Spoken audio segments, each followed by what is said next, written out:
সবাইকে শুভেচ্ছা জানাচ্ছি।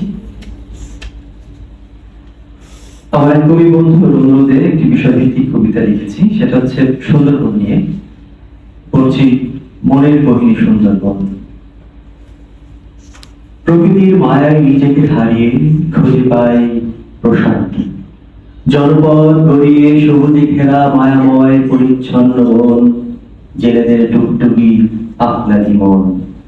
জোয়ারের অপেক্ষায় আটকে থাকা দুর্গার চরে লাল কাঁকড়া রাখা, সমুদ্র সৈকত আর বনাঞ্চলে পাওয়া ঝাউগার কেওড়া সুন্দরী গাওয়া।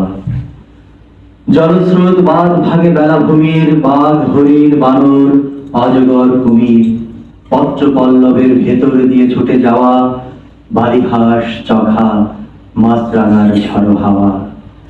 হরিণ ঘাটা বনাঞ্চলে সঙ্গী কেওড়া পাতা, সংজ্ঞাহীন সৌন্দর্যের উষ্ণ ব্যাকুলতা। বুকের মৌচাকে রঙিন স্মৃতিচারণ, খুঁজে ফিরি মনের গহীনে সুন্দরবন। সকলকে ধন্যবাদ।